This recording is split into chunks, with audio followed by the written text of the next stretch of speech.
Donald ট্রাম্পের শীর্ষ দূত স্টিভ উইটকফের সঙ্গে কথা হয়েছে ইরানের পররাষ্ট্রমন্ত্রী আব্বাস আরাগচির। তবে সেই কথাকে তিনি সমঝোতা বা আলোচনা বলতে নারাজ, কেননা যুক্তরাষ্ট্রের প্রতি তার কোনো আস্থা বা বিশ্বাস নেই। কাতার ভিত্তিক সংবাদ মাধ্যম আল জাজিরাকে দেওয়া এক বিশেষ সাক্ষাৎকারে এমনটাই জানিয়েছেন তিনি। সংবাদ মাধ্যমটির সঙ্গে বেশ কয়েকটি বিষয় নিয়ে কথা বলেছেন ইরানের পররাষ্ট্রমন্ত্রী।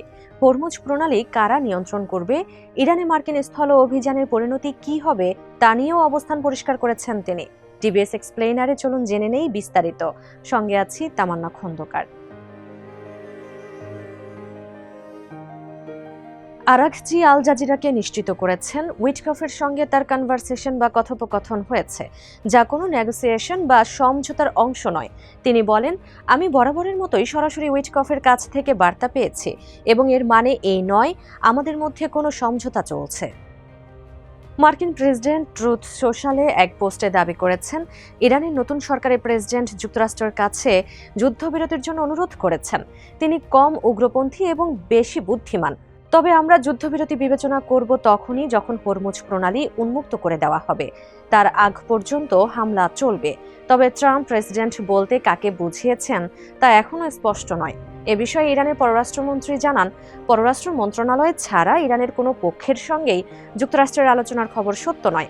এ সম্পর্কিত সমস্ত বার্তা পররাষ্ট্র মন্ত্রণালয়ের মাধ্যমে পাঠানো হয় বা মন্ত্রণালয় তা গ্রহণ করে। আরাগচি আরও ব্যাখ্যা করে বলেন, যুক্তরাষ্ট্রের সঙ্গে আলোচনায় তাদের কখনোই ভালো অভিজ্ঞতাও নেই। সবশেষ শান্তি আলোচনা চলাকালেই ইরানে হামলা করেছে যুক্তরাষ্ট্র। আল জাজিরাকে তিনি বলেন, যুক্তরাষ্ট্রের সঙ্গে আলোচনা কোনো সুফল বয়ে আনবে বলে আমার মনে হয় না। তাদের প্রতি আস্থার মাত্রা শূন্যের কোঠায়। তাদের মধ্যে সততা বলতে কিছুই নেই।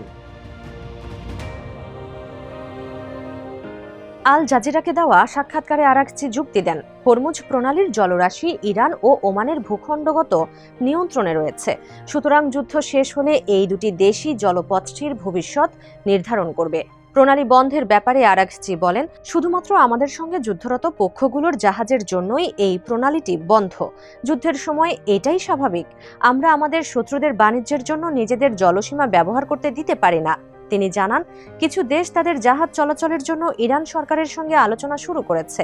কিছু ভারতীয়, পাকিস্তানি, তুর্কি এবং চীনা জাহাজ এই প্রণালী দিয়ে যাতায়াত করেছে।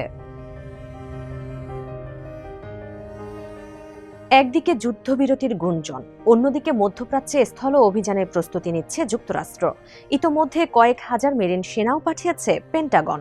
এ সম্পর্কে ইরানের পররাষ্ট্রমন্ত্রী বলেন, স্থলযুদ্ধ শুরু হলে ইরান মার্কিন সেনাদের বিরুদ্ধে লড়তে প্রস্তুত।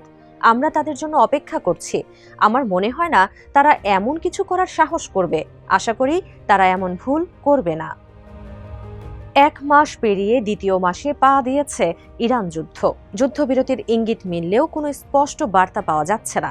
সবশেষ ট্রাম্প বলেছেন, 2 থেকে 3 সপ্তাহের মধ্যেই শেষ হয়ে যাবে যুদ্ধ। তবে ইতোমধ্যেই প্রমাণ হয়েছে তার কথা ফাঁকা বুলি মাত্র। যুদ্ধের নিয়ন্ত্রণ এখন অনেকটাই ইরানের হাতে।